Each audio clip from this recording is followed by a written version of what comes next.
की झूमे चलिया तनिता के ना बाला में हमार तनिता के ना बाला अमवा पौराई गईले बहुआ चुकाई गईले पौराई गईले बहुआ चुकाई गईले रचवा से भारी गईले कुली दलिया तनिता के ना बाला मोवा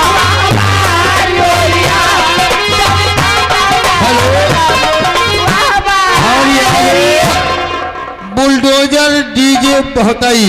अच्छा 10 रुपया इनाम मेरे नैना सावन भादो ये फरमाइश कर रहे हैं।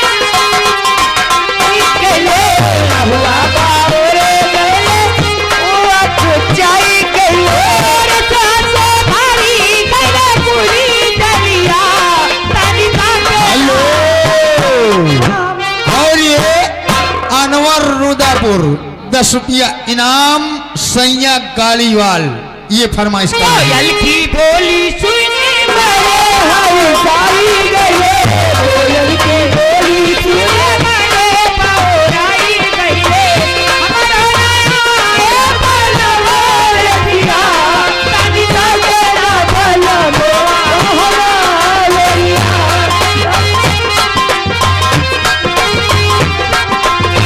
महुआ भी डाले गई वही महुआ बगिया महुआ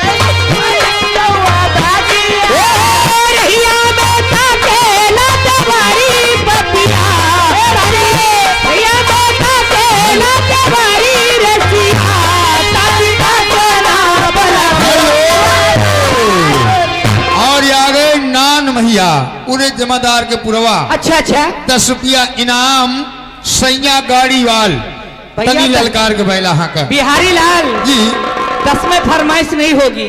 कुलदीप भैया का कहना है मैं उनको शुक्रिया अदा करती हूँ और कहना क्या चाहती हूँ कि दिल वाले गईले राजा बोतल में भार के दिल वाले गईले राजा बोतल में भर के करिया दिहाले पिया के चार पाए रतिया के रतिया पहाड़ दिन भाए काकर हमरो करे जार जार के दिल वाले गईले राजा बोतल में भार के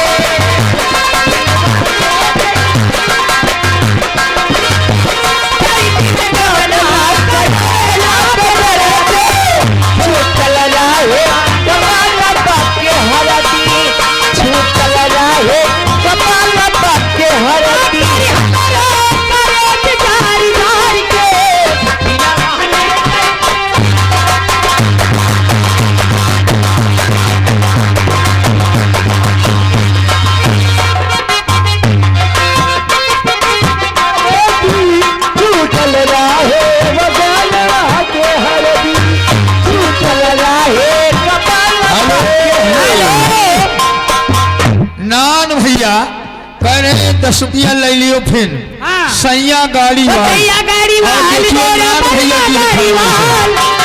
ललकार के पहला हाथा मोरा सैया गाड़ी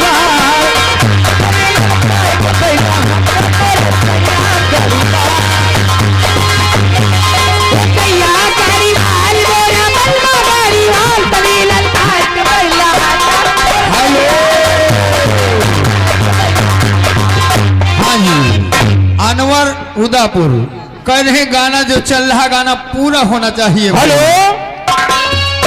और ये आगे इंद्रेश भैया YouTube channel video films camera वाले मोर राजा 20 भैया इनाम दे रहे सर्वेश निकुर रानी के लिए। शुक्रिया। ओ हर कदम पे कोई कातिल है कहाँ जाए कोई हर कदम पे कोई कातिल है कहाँ जाए कोई जिंदा रहना बड़ा मुश्किल है कहाँ जाए कोई हर कदम पे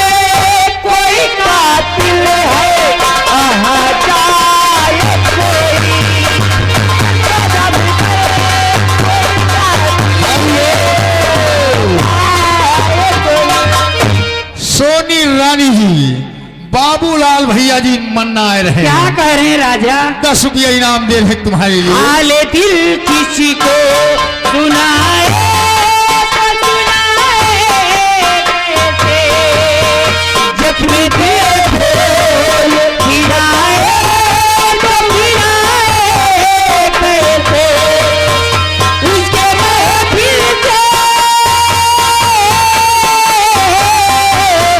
उसके महफिल से कहाँ जाए तो जाए कैसे, कोई रचता है न बनते हैं।